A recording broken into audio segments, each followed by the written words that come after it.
right, everybody, welcome. Good morning. Good morning. Welcome to spring. This is around this pause right here. It's my pleasure. My name is Mark Texel. I'm the Parks and Forestry Director for the state of New Jersey, and it's just wonderful not only to be outside today and to get to come to Longpond Ironworks, but also to be able to kick off and to dedicate a project that's been in the works for over 7 years. And I know for those of you that are involved with this park and this historic site, you know what it's taken to get to this point. So I just want to say thank you enough for all of that work.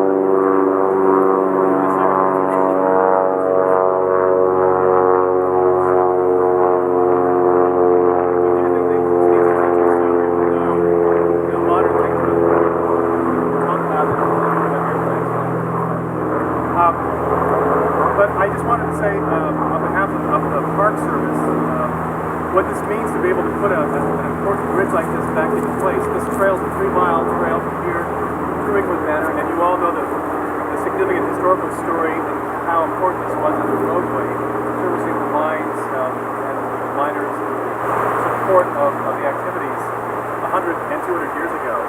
Having this washed out, it's hard because it's the very end of the connecting piece with all of the remains of the Ironworks. So for us to get this put back in place is a major accomplishment. And I can't thank the Friends of Longpond Ironworks enough, Paul Frost, for what they did for this, Peter Bell, the New York Trails Conference, and all the volunteers that were involved. And I'm sure that there's people that can tell you more detail today about the project, but I know from the Trenton office, the press release that went out, it's got a lot of attention because it's not often that we see a bridge built like this, of this significance and this size in any of our state parks or any of our trails. So it's great that it happened right here because it, I think, draws more attention to the Ironworks, the history of this area, and also to the importance of the trail system that we have in the state parks. So with that, Paul, do you want to say a few words next, or Peter, would you like to? I could just jump in and say not only does the Hessen-Cleaver Iron Mine Trail start here, but the Highlands Trail has about 125 miles through New Jersey, Hessen to Pennsylvania in the south, and continues up through New York to the north. That was also severed by the loss of this bridge. So that's almost like the Appalachian Trail having a chunk out of commission for 7 years. So this was a big project for the Trail Conference. I know we were involved from the start, and I think it may have contributed to burning out my 2 predecessors, so I inherited it as the 3rd Trail Conference New Jersey program coordinator to work on this. And at some point, 2 years on, I was even encouraged to maybe know when it's not meant to be, and I'm afraid I was a little too tenacious with it, so here we are.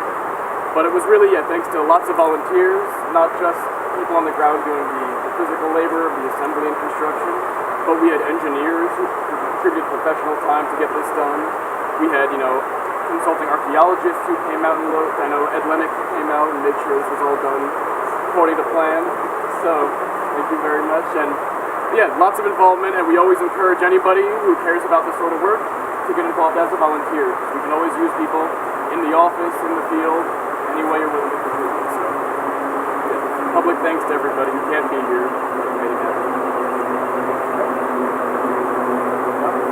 Sure. So my name is Josh Osowski. I'm the Northern Region Superintendent. Can you all hear okay back there? Can you all hear us? I can.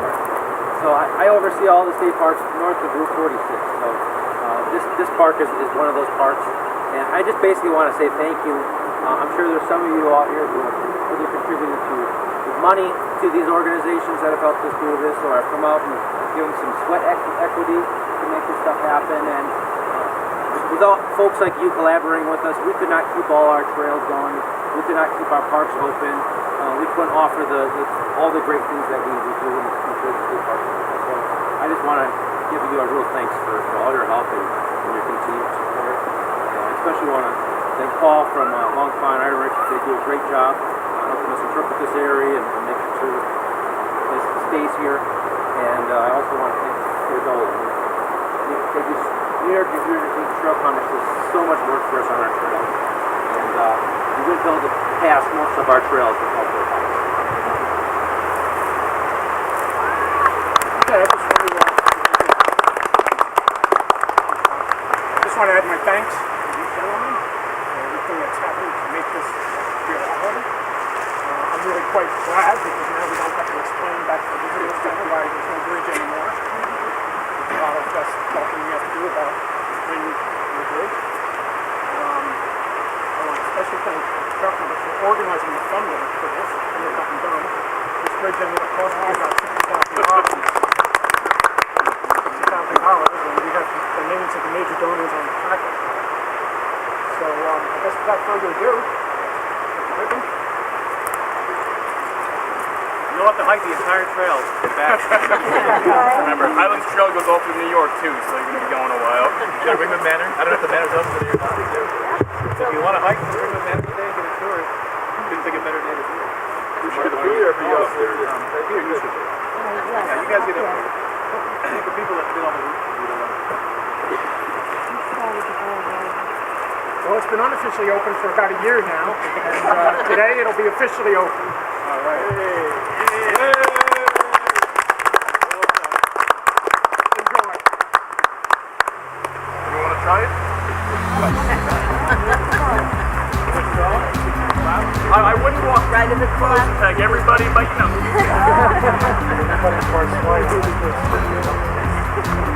What's it rated to? How long ago did you Wow.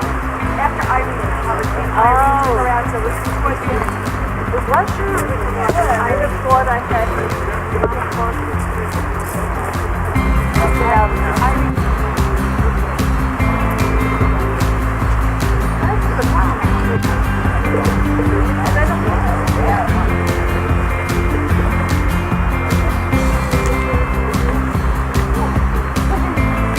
I've never gone this way.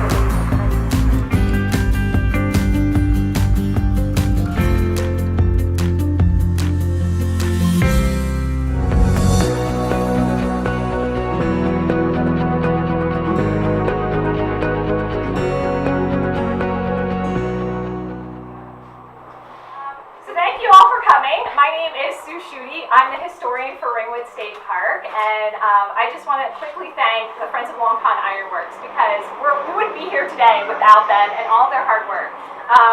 Limited staffing doesn't allow me to be over here interpreting the site as much as I would like to. It is so historically important.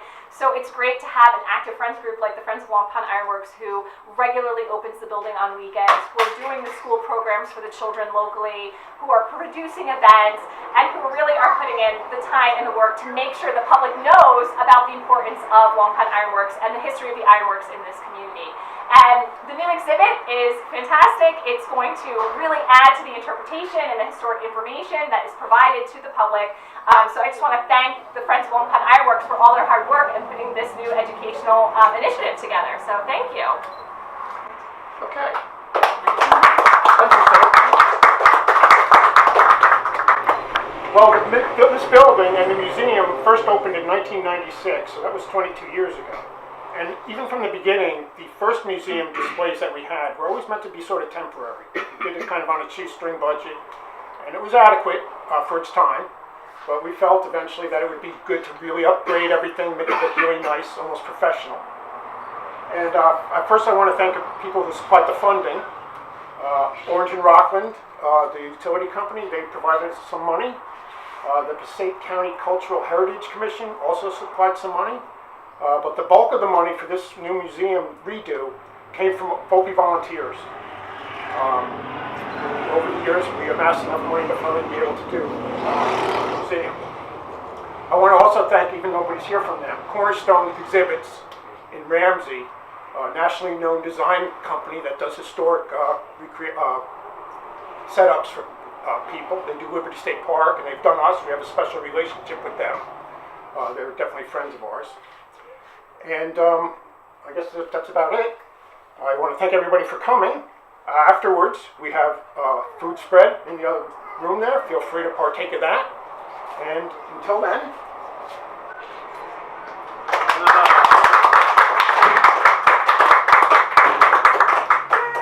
come on in.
actually housed in an old worker's house, a duplex.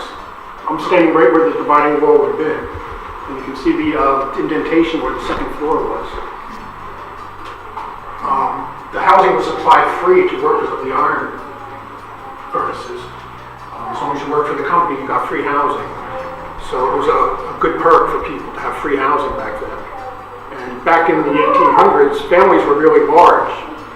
So there could have been up to 3 generations of a family living in each half of the house. There was no Social Security net for older people, so it was up to you to care for your elderly relatives. And families had a lot of children, hoping that a few would make it into adulthood. The child mortality rate was really high in the 1800s. So in each half of this house, there could have been up to 15 people calling it home. So that would be almost a total of 30 people living in this space together.